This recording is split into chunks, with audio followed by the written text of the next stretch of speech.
la renovación en la dirigencia sexta del Sindicato Nacional de Trabajadores en la Educación aquí en el estado de Colima. ¿Cómo están, Pedro? ¿Cómo están, José Ángel?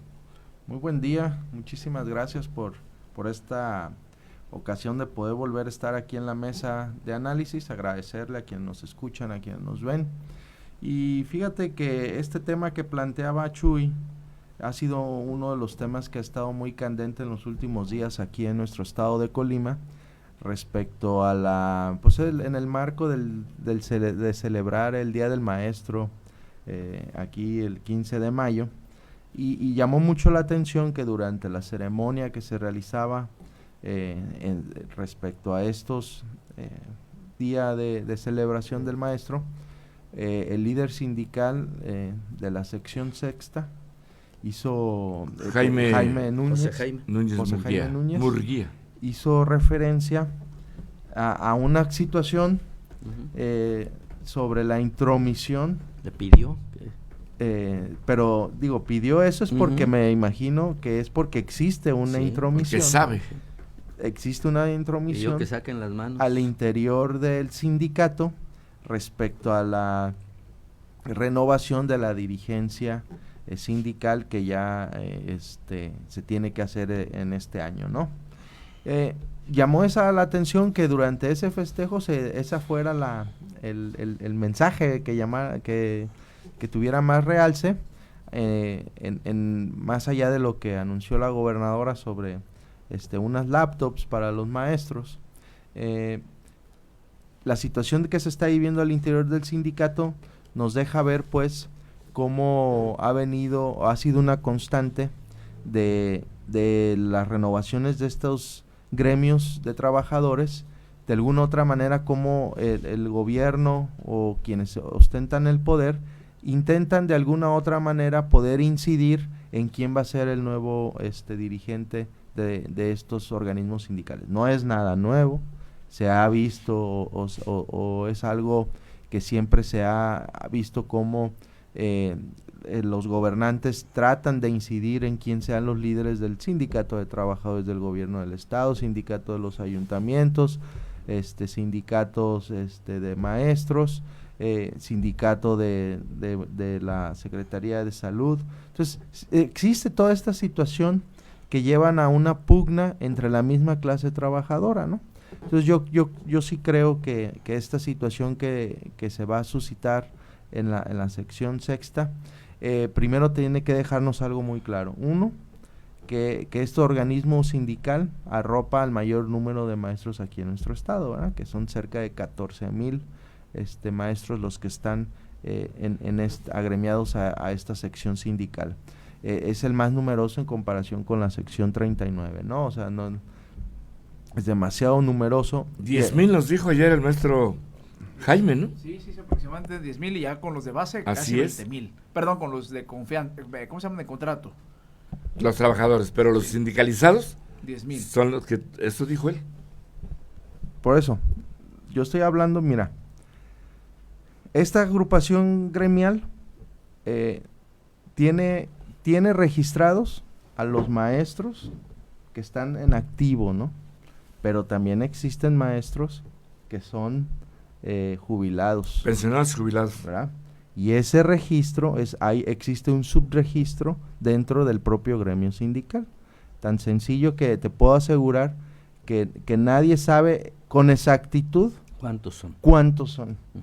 Pero para que ellos, ahora que quiero meterme al proceso interno, para que ellos puedan votar, los jubilados tienen que adherirse a una sección sindical, hacer un proceso para poder... A una delegación. Sí, o sea, todos están en la sección, pero en una delegación. Por ejemplo, Roberto Jorge Gallardo es jubilado del CENTE, yo tengo mi credencial de la delegación. Ajá, así es. ¿Verdad? Pero si no la tuvieras, tienes que No hacer puedo un votar. proceso Así es. para poder acceder y poder votar y aparecer en el padrón.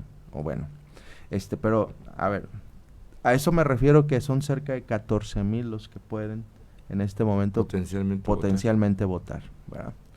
¿Qué va a venir en el proceso interno de la sección sexta? Bueno, a diferencia de lo que se suscitó en otros, en la que, o como llegó José Jaime, es que ahora sí votarán todos los profesores, todos los ya no habrá por delegados. Ya no sería una por delegados, que se puede decir una democracia indirecta, ¿verdad? Entonces, ya no será bajo este mecanismo, ahora va a ser una democracia directa. ¿Esto qué significa? Que cada maestro va a poder emitir su voto para poder decidir quién es su líder sindical. Pero, aquí hay una cuestión, se tiene que hacer en primera una convocatoria que hable sobre cómo será este proceso, cuándo será este proceso, y también se muestre quiénes son los que podrán votar en este proceso, ¿no? Entonces, es algo que todavía es una incógnita de cuándo vaya a suceder, pero ya es factible que pase, ¿no? Entonces ya es cercano que esto suceda, aunque José Jaime pueda seguir como líder sindical, aunque haya fenecido su periodo por el que fue elegido. De hecho, ya él dijo que desde noviembre había terminado. Así es, pero los mismos estatutos le permiten seguir en ese lugar. La convocatoria, ¿no? Aún no sale. Aún no hay convocatoria. Entonces, estamos viendo un proceso que vivirán los maestros inédito para la sección sexta aquí en nuestro estado, y sí es un gran reto que pudieran tener los propios maestros agremiados de qué tipo de proceso interno quieren llevar a cabo. O sea, el bocado es muy apetitoso, Pedro, Roberto, buenos días al auditorio, es muy apetitoso para cualquier líder sindical o quien lo pretenda. Dice José Jaime, calmen sus ansias. Yo recuerdo que en alguna ocasión que nos reunimos con él nos decía que posiblemente él, por las situaciones que prevalecían, se fuera a ir hasta terminar otro año más, o sea, hasta noviembre. No sé qué tanto puedan aguantar las huestes ahí del sindicato, pero sí creo que es un bocado muy apetitoso en este caso, para el gobernante en turno, el contar con ellos, ¿verdad? Contar con el líder sindical. Pero independientemente de eso, como tú decías, como siempre se ha hecho, es que pues el gobernante en turno pues, simple y sencillamente luego negociaba con ellos y nunca había llegue quien llegue, o llegara quien llegara. Sí. No, al final eso va a pasar, ¿verdad? Debe. El gobernante tiene que negociar con quien sea el líder. Ahí está el ejemplo muy numeroso. Está el ejemplo de Martín Flores, está el ejemplo de David Hernández, de la sección 39, o sea, ese es otro tema. Lo que nosotros tenemos que estar analizando es cómo viene este proceso interno y en qué condiciones y en qué contexto se está desarrollando esta elección, o se va a desarrollar esta elección de la dirigencia sindical. Entonces, creo que lo importante que tenemos que destacar es eso. Uno, que será por primera vez electo por una democracia directa. ¿Qué significa? Que cada uno de los maestros va y decide quién quiere que sea su líder. Segundo aspecto que habría que analizar: ¿en qué contexto social y político estamos viendo esto? Estamos en una condición en la que vemos un desarrollo del magisterio, no solo en nuestro estado, sino en nuestro país, que ha venido siendo como una carta o como una moneda de cambio para quienes han sido líderes o para quienes están en el gobierno en turno, ¿no? Entonces, los liderazgos, pues, qué hablar o qué más decir de Elbester Gordillo, la lideresa de muchos años de este sindicato, el más numeroso en toda América Latina. Decir, ¿para qué entonces quiero yo un líder sindical? O sea, y creo que eso ha sido uno de los principales, entrando en esta reflexión, ¿no? O sea, ¿qué es lo que necesitan los maestros en este momento como un líder sindical? Una condición en la que vemos es constante las condiciones deplorables en las que los maestros son tratados, las condiciones deficientes en las que los maestros tienen que trabajar, la falta de empatía de las mismas administraciones con el gremio magisterial, la falta de darle los derechos laborales a los propios maestros. Sufren de esa situación los maestros.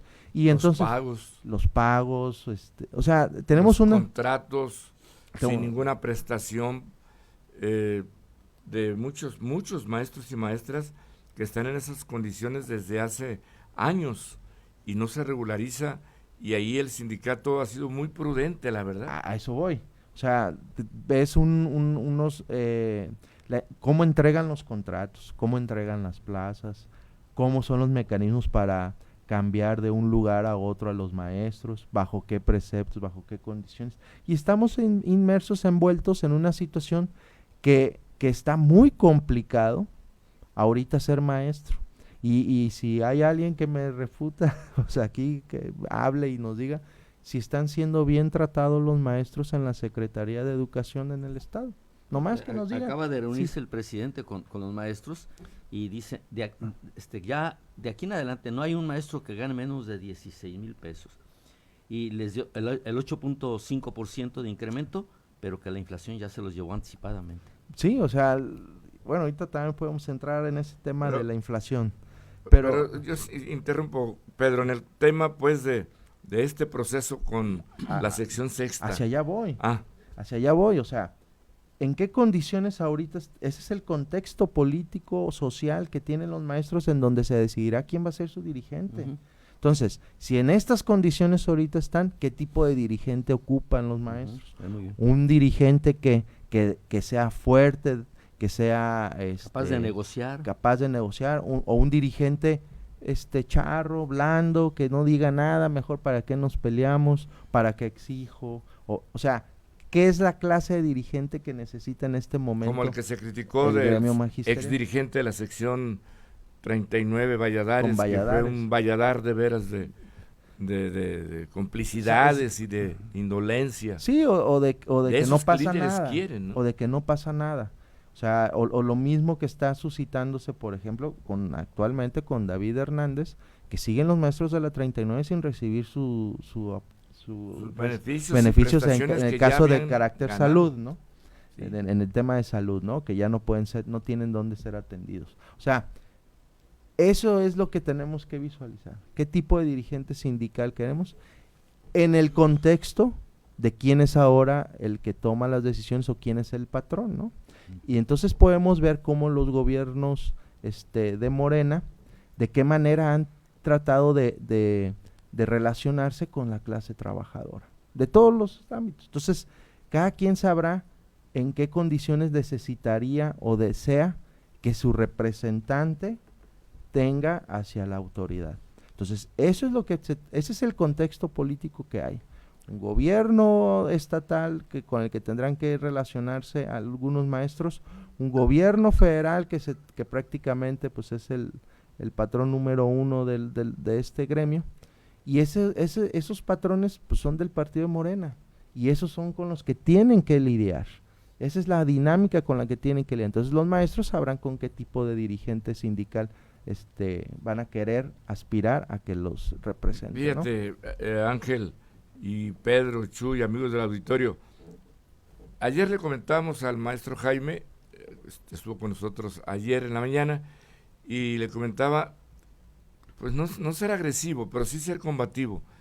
Y ahí está un ejemplo, ¿no? La famosa coordinadora de educación, que pues la verdad fue consentida por Morena, por Andrés Manuel López Obrador, y bueno, pues en esos 3 años que están pasando, y pues ahora ya se rebelaron, y ahora exigen más plazas, salarios, y sí se los dan, y de rebote pues también se aprovecha los institucionales de la sección, como en este caso la sexta y la 39, de esos beneficios. Pero esos son los líderes que se ocupan. Sí, o sea, yo sí he visto una situación en la que los representantes de los maestros, los líderes sindicales, por ejemplo, yo la otra vez ponía el ejemplo muy claro. La última vez que se destituyó a un secretario de educación aquí en nuestro estado fue con la presión de las dirigencias sindicales 39 y sexta. Hicieron una manifestación fuertísima allá afuera de las oficinas de la Secretaría de Educación y pidieron la salida del entonces secretario Óscar Hernández. ¿Por qué? Porque estaba realizando para ellos consideraban acciones que afectaban a ellos. Desde entonces no hemos visto a dirigentes sindicales ni a maestros defender de esa manera sus derechos, de esa manera férrea, ¿no? Creo que yo considero que los maestros son los que menos tendrían que estar sufriendo estas condiciones, ¿no? O sea, la labor que realizan los maestros es sumamente importante para el desarrollo social de nuestro país. La responsabilidad que tienen de educar es valiosa y tiene un valor preponderante por encima hasta de incluso de muchas políticas públicas que se puedan realizar. Están forjando al de futuro. Hecho, la figura que ven los niños después de sus padres pues es la del maestro, ¿sí? Enseguidita. Y aparte de eso, que tengan cuidado de no despertar al tigre, porque los maestros han sido generosos en las concertaciones con los gobernantes.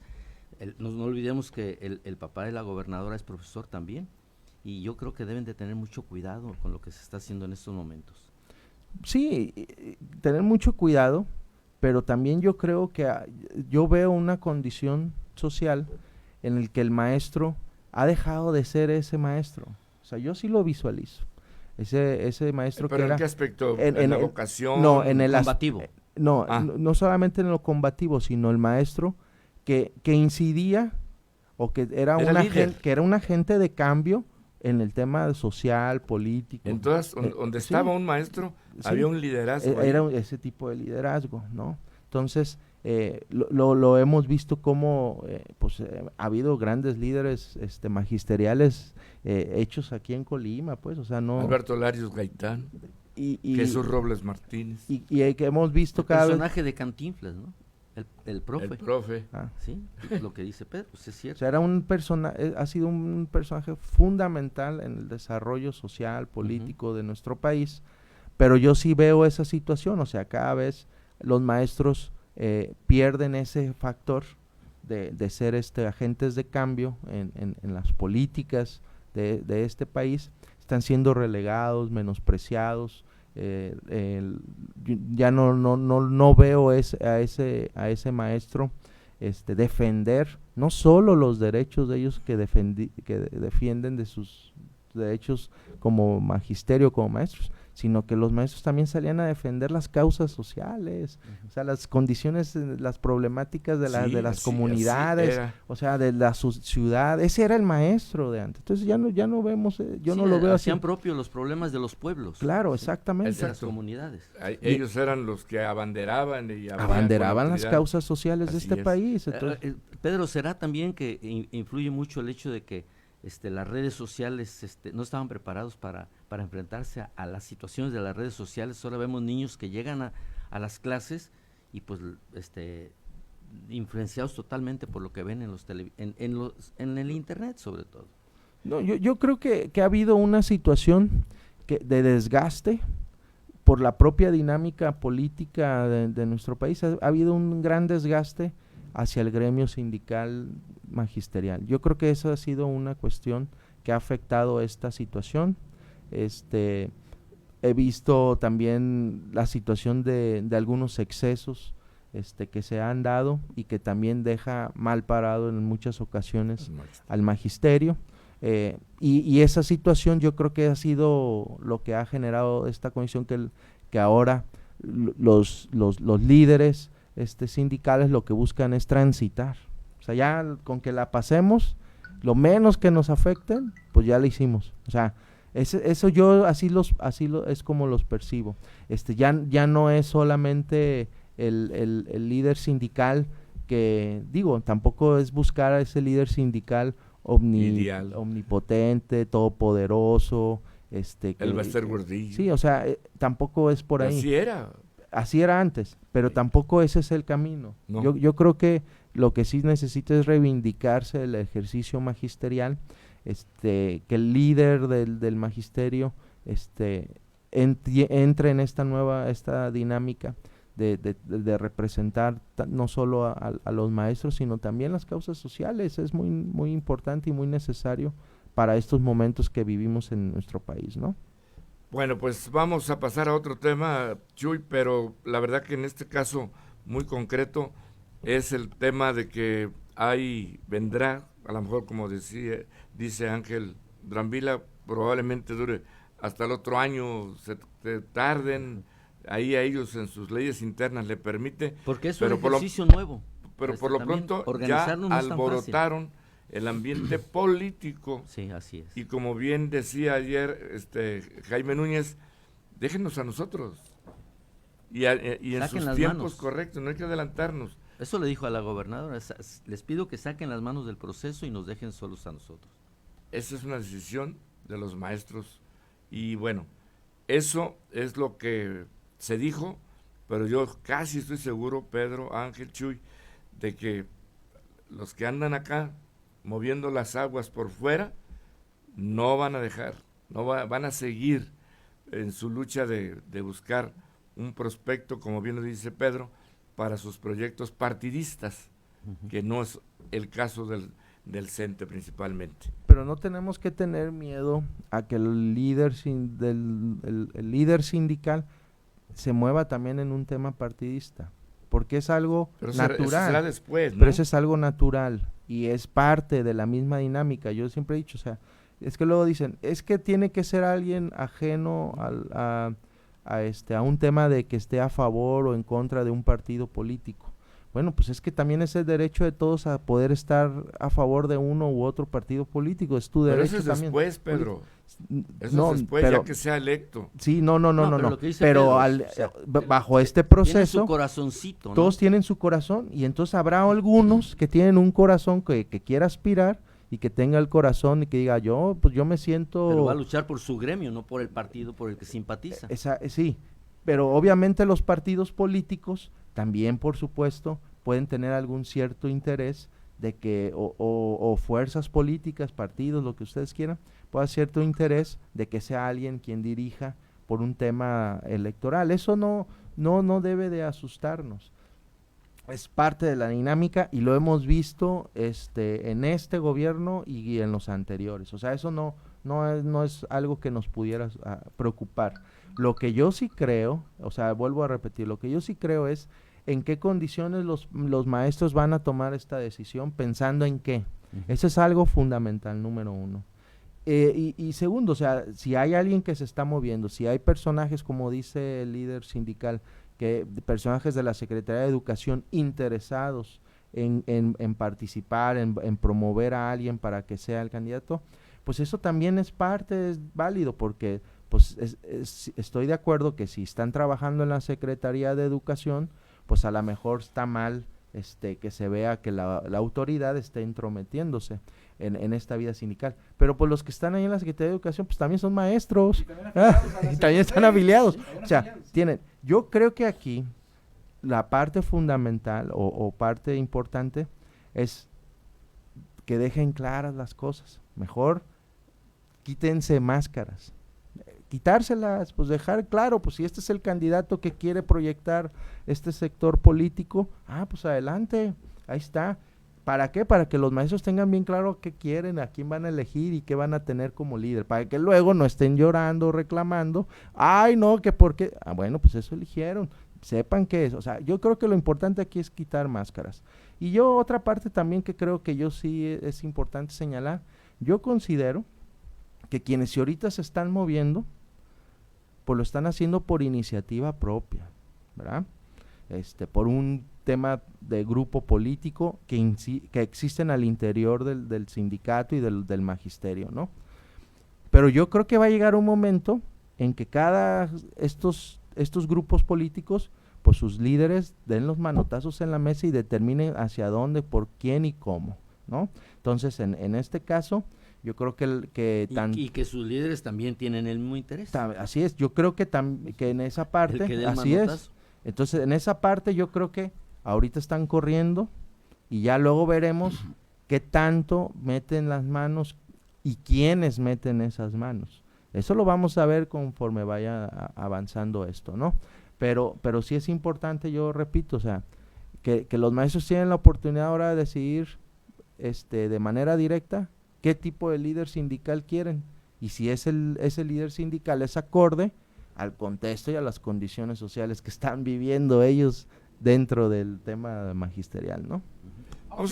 Faltan 21. 2 semanas para el proceso electoral allá para la jornada electoral en el Estado de México y también en Coahuila, porque muchas veces nos olvida que también allá en el norte de la República, específicamente en este estado, pues también hay cambio de gobernador. ¿Qué se ve al momento, Pedro, a un día del segundo debate entre Delfina Gómez, Alejandra del Moral, allá en en el Estado de México, y pues prácticamente también producto de estos 12.5 millones de electores que tiene este padrón, pues se nos olvida que también en Coahuila va a haber lo mismo, una jornada electoral el próximo domingo 4 de junio, pero con diferentes escenarios. Sí, una elección que ha estado mucho en el ojo del huracán a nivel nacional, por lo que representa Estado de México, como tú bien dices, en el número de habitantes, pero también lo que representa económicamente ese estado, ¿no? Pero perdón que te interrumpa, ¿y si es una antesala de la elección presidencial o no debiera verse así? Porque en la pasada ganó Del Mazo y finalmente no fue así el resultado para el PRI. Para allá voy, no comas ansias, te voy a decir como dice el líder sindical, no comas ansias, espérate, Chuy. Saca tus manos del proceso. Ahí voy. A ver, la importancia del Estado de México es eso, políticamente, por el número de población, los distritos federales que representa y el poder económico que es el Estado de México, ¿no? Que para dejarles más o menos una idea del poder económico que representa el Estado de México, es que si se lo quitamos, se fuera independiente, tendría una economía incluso un poco más fuerte que, por ejemplo, Chile, el país de Chile. Entonces, no es cualquier cosa el Estado de México.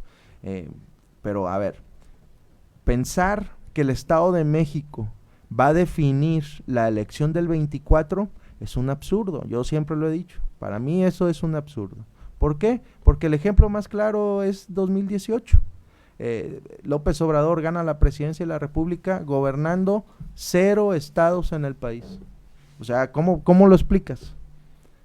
Es que si el que gana Estado de México ya gana la presidencia. Entonces, ¿por qué ganó López Obrador en el 2018 sin gobernar ni un estado en este país? Esa no es la regla. Y lo mismo pasó con Fox. ¿Cómo llegó de presidente de México si no gobernaban más que 2 estados del país en el 2000? El PAN. Pues entonces, eso no, la lógica no es así. Entonces, de entrada, eso hay que dejarlo muy en claro. ¿Qué pasa? Hay una lógica política en el Estado de México propia, característica, particular, y allá definirán los ciudadanos qué quieren como gobernante, ¿verdad? Si quieren a una Delfina Gómez o si quieren a una Alejandra del Moral. Las encuestas que están diciendo que en este momento lleva ventaja Delfina. Algunas encuestas dan 2 dígitos, algunas encuestas dan un poquito menos, pero final de cuentas hay que dejar algo muy en claro. Delfina Gómez llega a la elección y todo el mundo se vanagloriaba y gritaba que iba a ganarla porque llevaba hasta 40 puntos arriba de todos sus contrincantes, ¿no? Decían que esta candidata podía resolver y ganar la elección sin ningún problema. Pero ahorita ya hasta los propios de su partido de Morena aceptan que ya están nada más a 10 puntos de diferencia. Entonces, ¿esto qué significa? Pues que la candidata no anda muy bien. Es más, que si... No crece, está estancada. No, pues va reduciendo. Pues las mismas encuestas, las mismas que ellos presumen, están aceptando que su candidata ha ido hacia abajo, ¿no? Bueno, esa es una. Y la otra es que una elección la vamos a saber el resultado final hasta el día que pase. O sea, las encuestas nos pueden dar alguna tendencia, una condición, pero al final de cuentas quien va a resolver es quien vaya a votar y emita su voto. Yo lo que sí diría es que la gente que haga y ejerza su derecho, que vaya y ejerza su voto. Eso es lo que deberíamos estar interesando, que vote por quien quiera, como considere, que haga su análisis y su perspectiva de lo que ve en el Estado de México particular, pero que vaya y vote. Pero pensar que eso va a definir no, oye, 24 Pedro, no. Pues tenemos muchos antecedentes de estados, o sea, y creo que ya en lo que ha pasado en México en todos estos años, en donde se nos olvida que los mexicanos nos vamos a misa cuando dan la última y llegamos ya casi cuando está empezada la misa. O sea, no somos gentes con las que se pueda prever una encuesta y decir 15 días antes, no, pues ya Delfina en este caso lleva 6 puntos arriba y por lo tanto está decidido. No, el mexicano cambia a la hora de la hora dependiendo mucho si el América le ganó al Guadalajara o el Guadalajara al América, las telenovelas, etcétera. Y de aquí al día 4 de junio yo creo que esos puntos que tiene de ventaja Delfina Gómez, mucha gente se lo puede estar guardando y a la hora de la hora puede dar el cambio. Yo no creo que vaya a ser así de fácil. Todo puede pasar. Todo puede pasar. ¿Verdad? Que gane todo puede también. pasar. Puede ganar Delfina, Sí. puede ganar Alejandra del Moral. Pero pensar que ya está resuelta la elección de México, para mí es un Sí, absurdo. O sea, totalmente. eso es falso. Pero lo que yo sí creo que va a pasar después del 4 de junio, esto sí ahorita se los digo, y como decía el compadre de Roberto Josh Peña Nieto, te lo firmo y te lo cumplo. Lo que sí les puedo asegurar es que a partir de lo que es del 4 de junio inicia la sucesión presidencial del 2024. En ese momento va a iniciar el proceso. No legalmente, ¿verdad?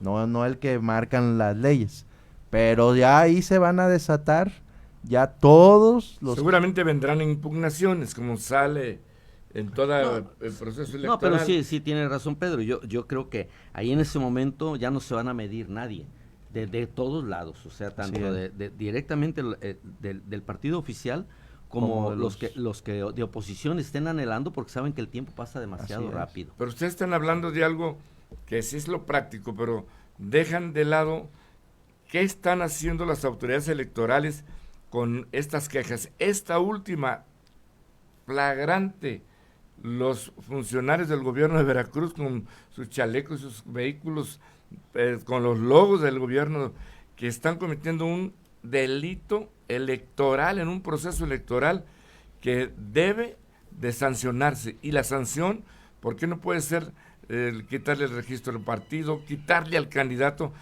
Es mucho valor. Pero esas son cosas que se van a agotar en el ámbito jurídico, en las instituciones encargadas de eso. No hay nada nuevo que, independientemente, te digo... Pero van a ser después de la elección también. Claro, sí, va a pasar después, pero lo que yo sí te puedo comentar es que en el tema político, después de que pase la elección, gane quien gane en el Estado de México, en Coahuila, independientemente de eso, ya va a abrirse ahora la agenda política de este país, se convierte en la sucesión presidencial del 24. Entonces vamos a ver otro tipo de despliegue de las corcholatas, de los 13 candidatos de la oposición, y a ver quién más surge, de querer ya estar en la agenda política y nacional, pero ya pensando en el tema del proceso sucesorio. Que estoy de acuerdo contigo, Roberto, que están violentando los ordenamientos electorales, que están violentando los tiempos electorales, que hay una total fragancia de intromisión y de inclinación de ciertos personajes, que en este caso el presidente, hacia una de sus corcholatas, o algunos gobernadores a favor de X o a favor de otro.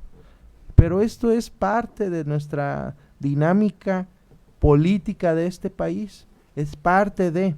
Yo lo único que siempre les he dicho, a ver, si vemos en Estados Unidos cómo hasta el presidente de Estados Unidos en sus procesos de reelección usa hasta el Air Force One, usa la bestia, usa todo el aparato del gobierno, y entonces ahorita estamos nosotros asustados. No, yo lo que digo, quitémonos las máscaras, dejémoslo bien claro. Si va a utilizar el gobierno federal recursos para apoyar a un candidato, bueno, pues entonces si así se va a jugar, pues entonces que así se juegue. Luego no estén chillando al rato, porque eran los que ahorita están haciendo, eran los que chillaban hace unos años que no se podía hacer, pero ahora sí. No, entonces, a ver, dejemos bien en claro. Y luego que no se asusten que porque los partidos de oposición hacen lo mismo y empiezan ellos a chillar, como está chillando Mario Delgado en el Estado de México, que porque se está entrometiendo el gobernador ahí a favor de Alejandra del Moral. O sea, eso es lo que voy, para mí... Barbaridad. Pues sí, por eso, a ver, dejemos bien claro, sí o no.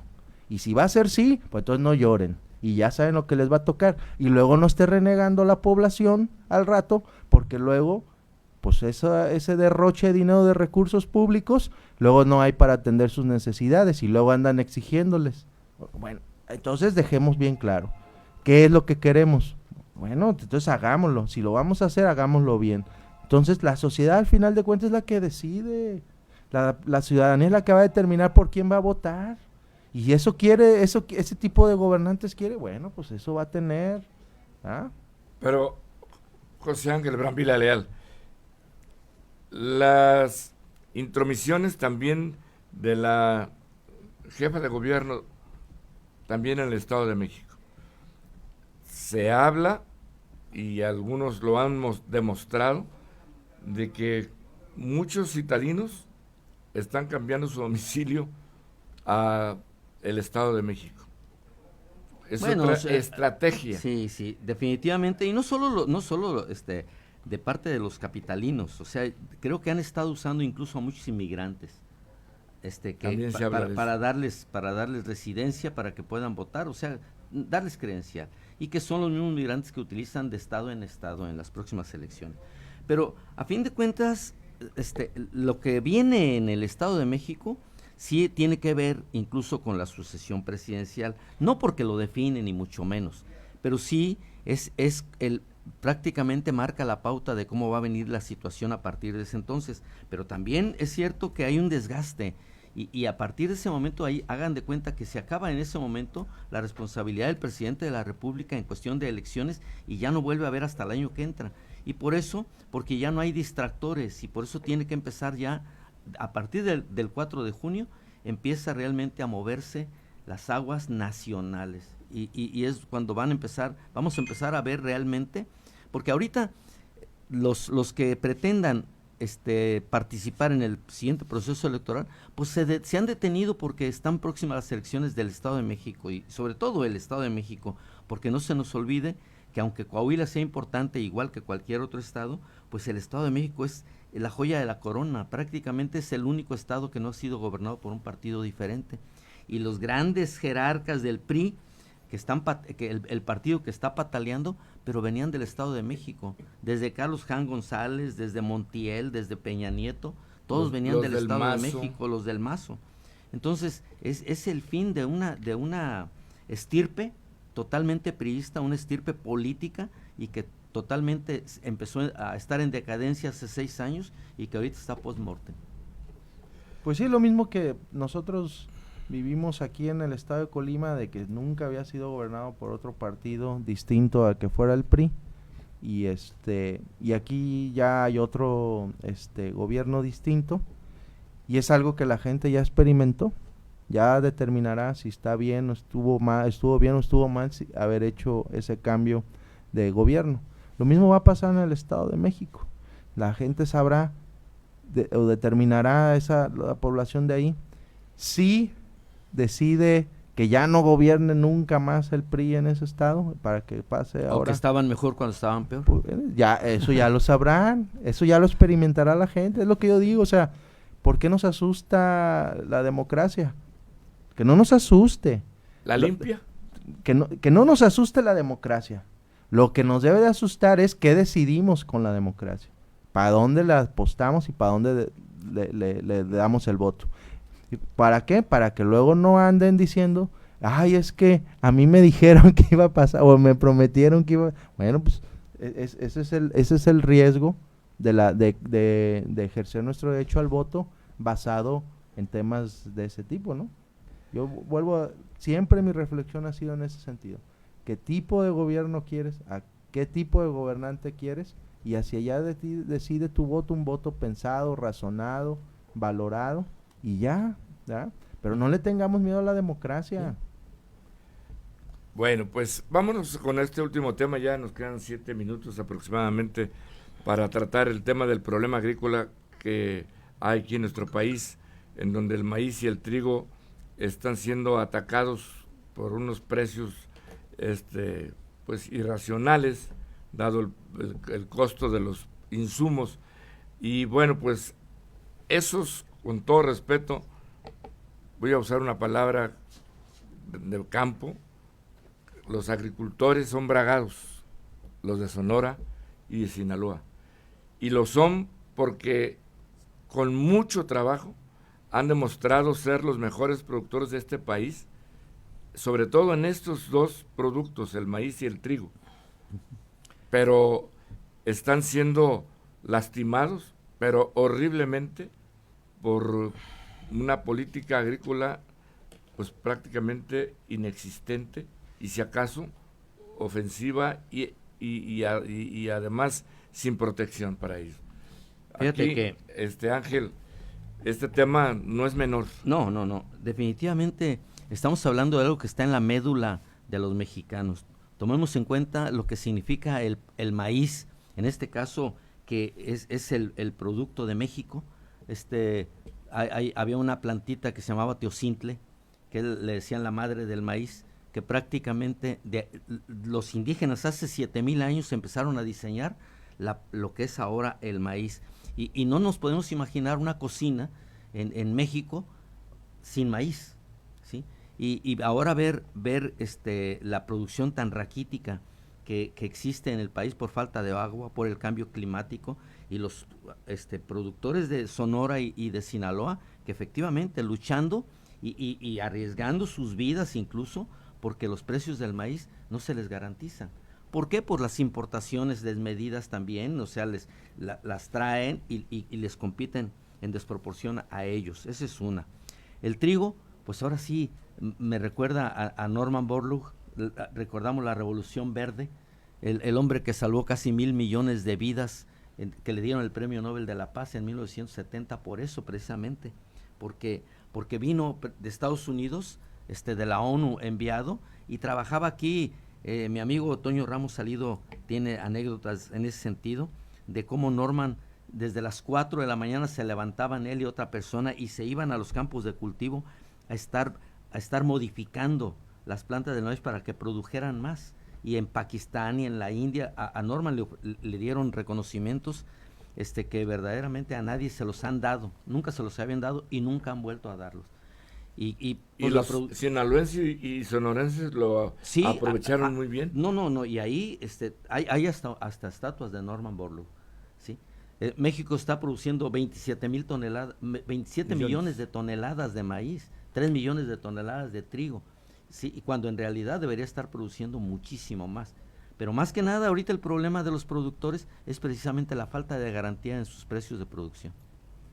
Pero mira, ese es un tema que, híjole, yo creo que no nos va a dar tiempo, Roberto. Ya no.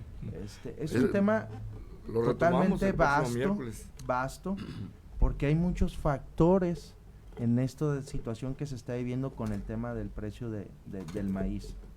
Primero, tenemos que dejar en claro que el precio del maíz no lo decide López Obrador, no lo deciden los productores, y no lo decide Donald Trump o Biden o Putin, ¿eh? El precio de estos se deciden en la casa de bolsa de Chicago. De los mercados a futuros incluso. De los mercados a futuros, es correcto. Y el precio ahí se define, ¿verdad? Entonces hay que estar bien visualizando un espectro macro y no micro, porque pareciera que el resolver el problema de los productores se reduciría a que le compren la tonelada a 7,000 pesos Segalmex, y ya se resolvió. ¿Quién? Segalmex, porque eso es lo que está ofreciendo López Obrador, comprárselo por medio de Segalmex. Pero eso no resuelve el problema, porque en primera, como ya Segalmex se acabó el dinero haciendo tranzas en otras cosas, nomás les podría comprar 1,000,000 de toneladas, y 500,000 toneladas las piensa comprar el gobernador de Sinaloa. Pero es insuficiente a los 7 millones de toneladas que están produciendo este sector que está de Sinaloa y de Sonora. Entonces, eso no va a resolver el problema. Y el problema viene a partir de una incapacidad de nuestro país de producir el maíz que requiere, ¿no? Que no puede producirlo como tal, de la necesidad. Entonces tiene que importar cantidades de 17 millones de toneladas de maíz amarillo para sostener, porque pareciera que cuando hablamos de maíz decimos, es maíz, entonces es el elotito, la tortilla, o sea, eso no es solo la producción del maíz. El maíz también se utiliza para el tema del ganado. Forraje. De forraje, para el tema de agroindustriales, o sea, tiene una gran variedad de lo que se usa el maíz en la cadena alimenticia de cualquier país. Entonces es sumamente importante el maíz. Sumado a esto hay que también tomar en cuenta lo que está pasando en Ucrania. Ucrania es el país número 1 a nivel mundial productor, o sea, todo eso son factores que están afectando. Pero les voy a decir una cosa que a veces estamos dejando pasar. La decisión que tomó este gobierno federal, ideológica, ¿no? Y aquí hay un diputado local que también anda con esas ondas, que yo no sé de dónde las sacan, ideas acá desfasadas, ideologizadas, y como diciendo que el maíz transgénico ese es uno de los principales problemas que tiene este país a partir de esa ley que se hizo, que se promovió para que no se utilizara maíz transgénico en nuestro país, ¿verdad? Para el consumo humano. Yo nomás pregunto. ¿De dónde viene? ¿De dónde viene? ¿Y qué es lo que viene? Entonces, ¿qué va a pasar? Pues entonces vamos a tener un déficit en nuestro país del maíz. Entonces estamos en una condición adversa en el tema del maíz por esta decisión que también produce un efecto colateral afectando a los productores de nuestro país, ¿verdad? O sea, hay un problema grande que pareciera que cuando vienen y les venden a ustedes ideas de decir, no, es que el maíz tiene que salir puro y que quién sabe qué. Bueno, ahí te vas a quedar con ese maíz Pero puro. también el tema fue precisamente de los productores de Sinaloa y Sonora, la llegada del maíz transgénico. Ese es el tema también. No, a ver. No, tiempo. Lo que producen los de Sinaloa es maíz blanco. Sí, claro. ¿Verdad? Es maíz blanco. Pero lo que se produce de maíz blanco no es suficiente para solventar la industria o la cadena alimenticia que se necesita nacional. Sí. O sea, ese es un absurdo. Ellos mismos no se van a dar un balazo. Lo único que estaban diciendo es que ellos querían competir en las mismas condiciones que, por ejemplo, un productor en Estados Unidos. O sea, eso es lo que se está... Que a eso voy con eso que hablas de una política pública de agricultura para promover una producción. Exactamente. Esa es la parte que necesita hacerse, que no hace este gobierno, al contrario, los friega al productor. Vean tan solo el fertilizante, cómo los tiene, que no tienen, están en una condición de competencia desleal. Entonces eso es lo que está pasando. Pero yo lo que refiero es que con estas ideas, el día de mañana, entonces, ¿qué sigue? El día de mañana que van a decir, no, ahora ya no usen tractores para hacer maíz porque no, oye, hay que hacerlo como lo hacían los autóctonos, cultivando con el yunque, bueno, esas ideas ideológicas absurdas, fuera de contexto en este siglo XXI, están provocando afectaciones.